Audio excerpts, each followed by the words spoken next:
maybe policy-wise, I would do better under the Democrats or Bernie Sanders.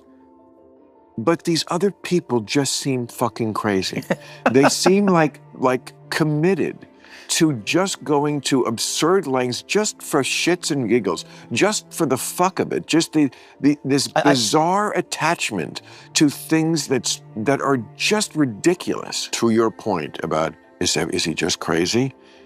When you meet him in person and spend that kind of time, and he's not on his his attack mode thing, he does not strike you as a crazy person, or a person who doesn't listen or can't hear things. Again, they were very mad at me for saying this, but that's what happened, and I am not a liar.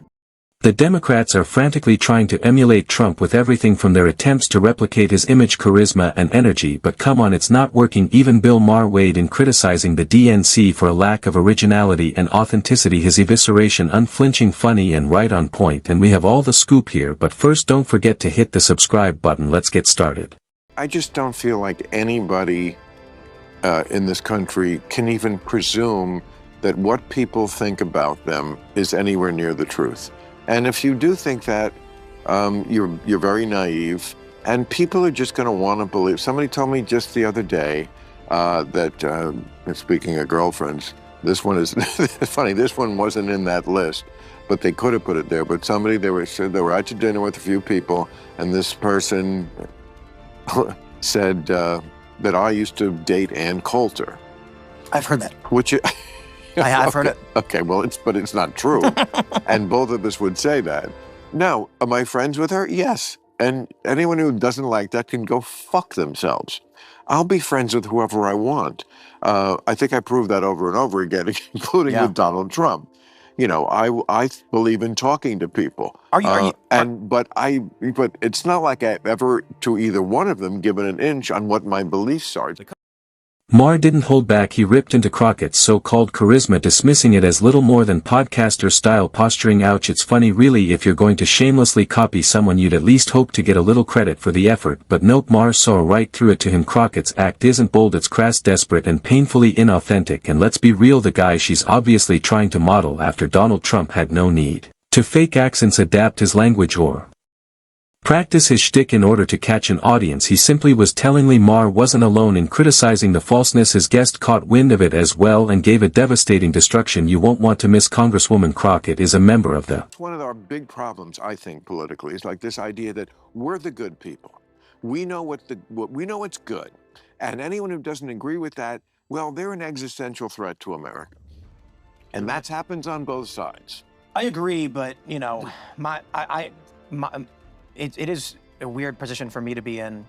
I was talking to some friends before the show, and I was saying, like, I think that if you and I discussed policy solutions for the country, I'd probably be to the left of you. But in some ways, yeah. Probably most ways. You like Bernie. I did. I like Bernie, but I don't want socialism in America. I mean, more than what we have. We already have plenty. But the issue is, today I feel like what defines someone politically is not, it's not the policies they want, but it's what they believe to be true. Correct, exactly. Yeah, Matt Taibbi writes about this. I'm a big fan, he's amazing.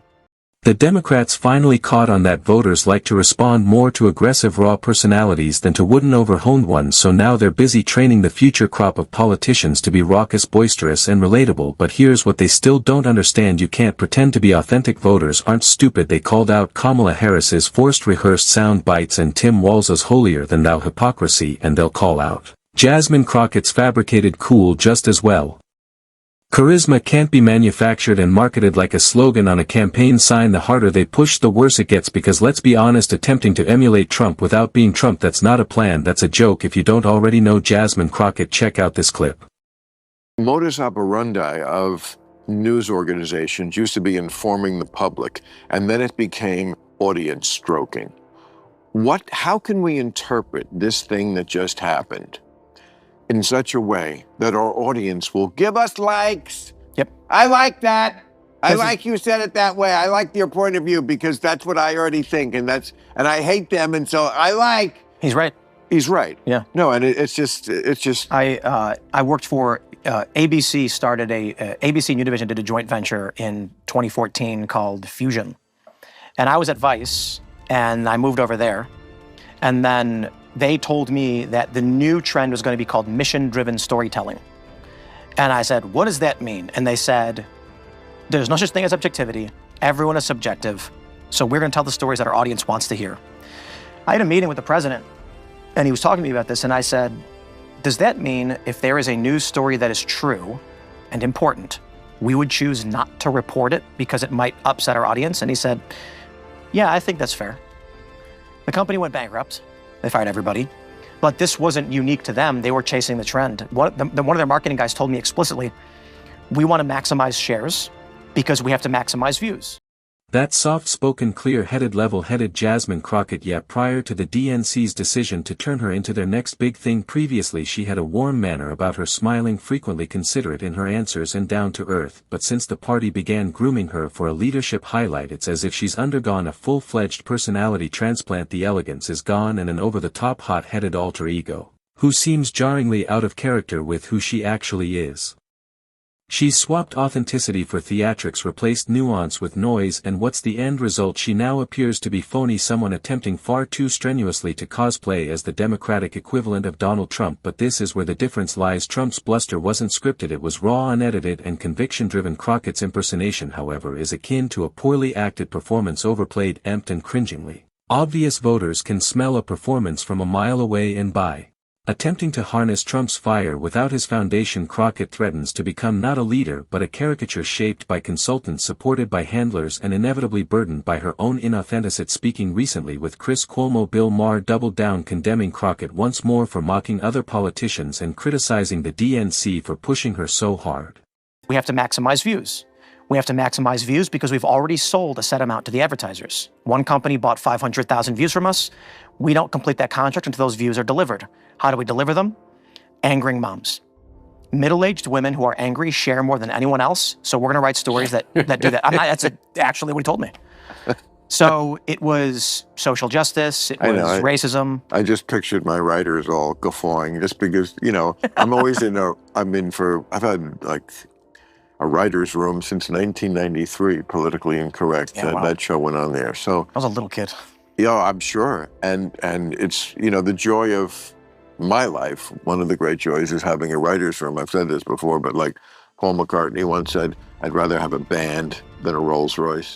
And on this one I'm completely with Maher. Let's be real, if Jasmine Crockett weren't a woman of color, the backlash over her behavior would have come fast and furious, but because she fits the right identity boxes, the DNC treats her like a protected asset. That's the problem with identity politics. The focus shifts from competence and character to optics and tokenism. The DNC seeks out race in all things, politicizes it to shield their darlings from criticism, and then pretends to be shocked when they're hand-picked stars collapse. It's the same script we saw with Kamala Harris. Built her up, discounted clear danger signs, and stifled all opposition as bigotry. They're doing it all again with Crockett clapping for her behind the scenes, sabotaging her to fail, not because she cannot perform the task but because they like to prioritize image over substance, and when that image finally breaks they'll be the first ones to walk away, playing as if it was never included in their scheme in the first place.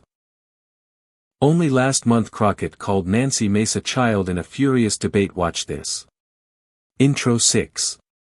The whole debate concerned the trans movement and how the left was trying more and more desperately to pander to it. It was a contentious issue and heated arguments ensued quickly enough, but when Jasmine Crockett saw she was losing on the merits, she did what the woke left always resorts to: she personalized it rather than stand her ground. She accused Nancy Mace of advancing so-called anti-trans talking points simply to compensate for a campaign finance shortfall. Yet Mace wasn't making a point, she was raising money.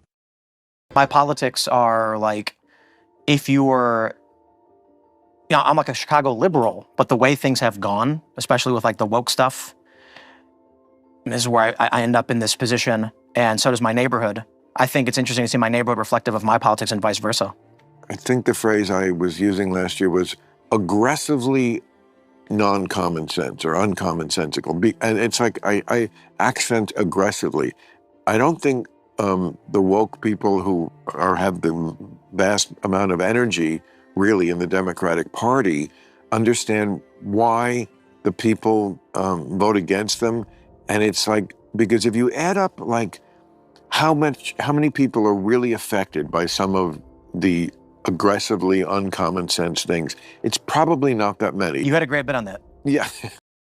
Aside from her cringe-worthy Trump impersonations, we can't forget the constant flow of ridiculous stuff Jasmine Crockett really says look no further than her case for open borders, hilariously superficial, agonizingly uninformed, and utterly divorced from reality. A few commentators have even opined that next to Crockett, Kamala Harris with all her notorious word salad sounds nearly coherent, and believe me, I concur. That's how low the bars become when Crockett half-heartedly defends illegal immigration with half-baked talking points. She not only demonstrates ignorance of policy, she displays a breathtaking ignorance of black history. She is apparently oblivious to how unregulated immigration has classically impacted black people in America, particularly in the context of work, wages, and political power. It's as if she's reciting slogans without understanding the larger narrative: identity over insight, optics over outcomes, and too often when the cameras turn off, it's ordinary Americans, particularly black Americans, who pay the price for that ignorance.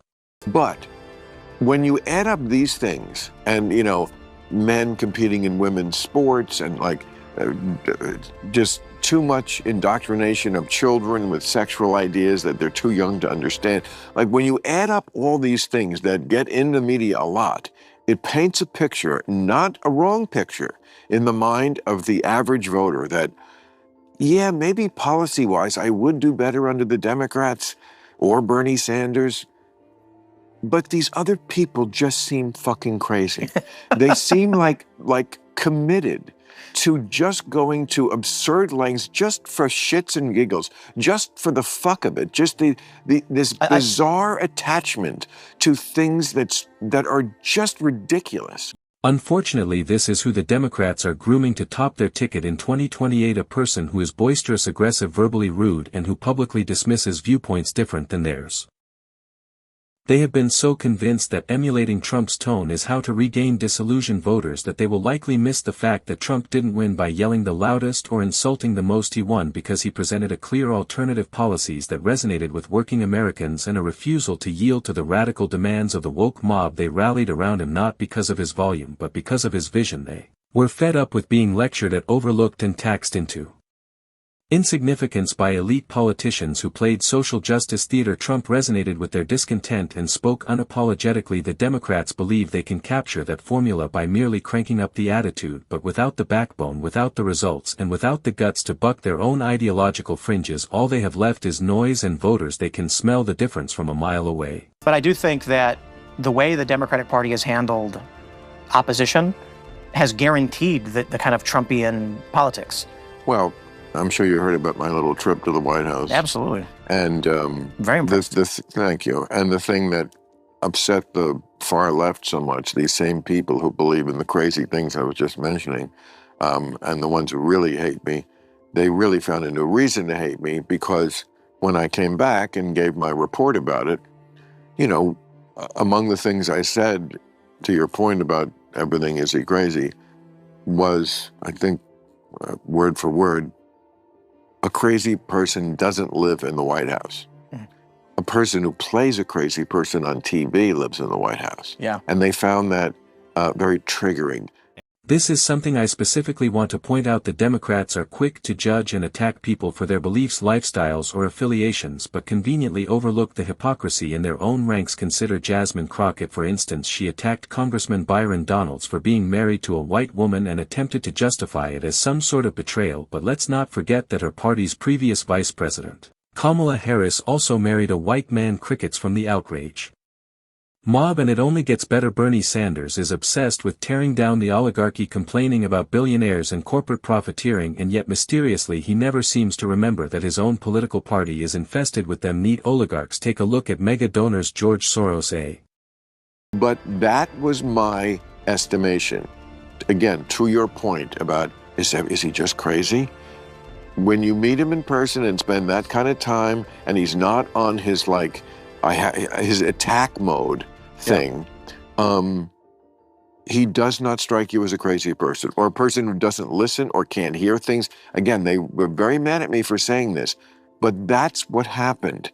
And I am not a liar. That's my main bond with the audience. So even if I offended some people,